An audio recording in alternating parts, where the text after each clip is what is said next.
The first time I thought about killing myself, I was 3. I had been assaulted by a cousin, sexually assaulted from the time that I was 3 to 6, and assaulted by 2 women before the age of 6. That was the first time that I started to think about suicide, think about really horrible things like violence against the people who hurt me. And it started to really manifest when I finally told people about it when I was 12. And that manifested in just self-hatred, because in turn I had assaulted 3 children before my 12th birthday. So the illness manifested as severe bipolar, manifested as self-hatred, as depression, as suicidal tendencies, as incredible, incredible violence, both towards my brother and towards my family in general, and just not being able to communicate about anything that had happened to me. So I was 12, and I had been not formally diagnosed with being bipolar. I had been diagnosed when I was 14 as anorexia NOS. In other words, we don't know what she has, but she's really skinny, but she doesn't have all of the other symptoms, like thinking that she's too fat or not eating or all of these things. So I was put in the hospital when I was 15. I left my parents' home because of alcoholism and abuse when I was 14 and lived on the street from the time that I was 14 to 19, interspersed with going to youth emergency shelter, correctional facilities, mental illness wards, and just continually being put there and physically abused or emotionally abused. And then I just eventually left because the system wasn't helping me whatsoever. I went on to an enormous amount of drugs: lithium, Ativan, Effexor, Zoloft, Paxil, Prozac, and they just did a lot of damage to my body. When I look back at them, they were actually to a level where an adult shouldn't be taking it per day, and I was 14 and maybe 100, probably about 95 pounds. So they did a lot of damage to my body, which was very hard.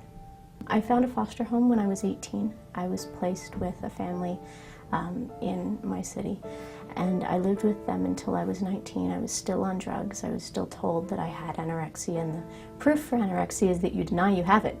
So if you deny you have an illness, you obviously have it. And then I was just like, that's crap. I'm not doing this anymore. And so I had a boyfriend, Brad, who is now my best friend, that I met when I was 19, when I was working in the dinner theater. And he helped me to detox, just cold turkey. I just said, I'm done. I'm not doing this anymore. And for the next 2 to 3 years, I just cried every single day for, 14 hours a day. I mean, I kept jobs in between, but every time I went home, that's all I did. I would cry through my sleep, because everything that I had experienced when I had originally gone into the treatment centers, I said, I need to deal with sexual abuse issues. That is my issue, is having been abused at such a young age. And they said, oh, well, we'll label something else so that we can deal with what's not there, because there was no treatment whatsoever for dealing with traumatic sexual abuse at that time during the early 90s. I had been to multiple psychiatrists, multiple psychologists, multiple social workers, multiple treatment facilities. And I just said, I'm not doing this anymore. This isn't helping me. So for 3 years, I just cried. So my bipolar manifested as not necessarily manic. I don't really go manic. I go to a normal level, but my depressive levels could last for maybe 4 months, and I would lie in bed just crying and hating myself for having let myself be sexually assaulted and having in turn assaulted other people, and just the self-hatred that was there. I would cry for 4 months. I wouldn't get out of bed for 4 months. Couldn't shower, couldn't eat. And that makes you lose a lot of weight. I couldn't do anything. I couldn't drive. I couldn't go out of the house. I couldn't do anything. And so that bipolar really took, at times, I would say, half of my life away. Because when you're in bed for 4 to 6 months out of a year, you don't really have a lot that you can do with the rest of the time, because you're busy sleeping and hating yourself.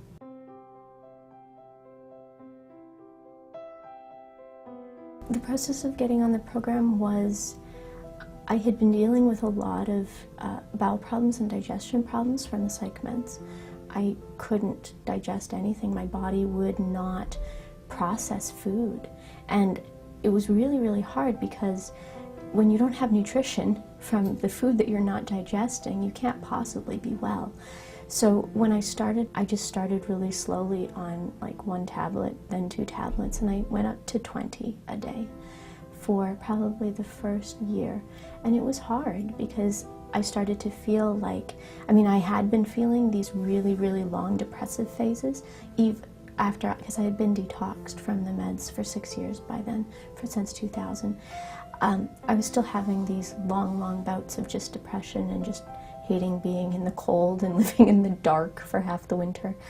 And then I started to really, really feel the difference by like the next month. It was like, Cynthia's there. Cynthia is capable of like starting to be able to get back her life. And I was able to take care of my stepdaughter for 3 years, her and my ex-common-law.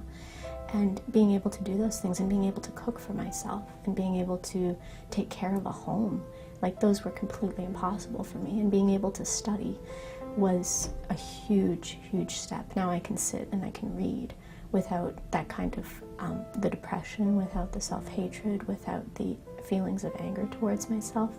I can study, I can read, I can go out and like experience the opera and experience music, and those are really, really good things that I started to find after I was able to go through and start the True Hope, and that happened within a month. But yeah, my parents now might possibly think that their drugs and trying to commit me to an institution for the rest of my life isn't the best policy.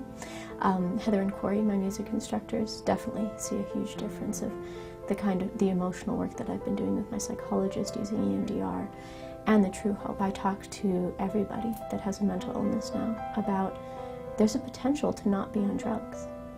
You have to make that choice, and you have to make sure that you have the supports that you need, and True Hope support on the phone is a huge support.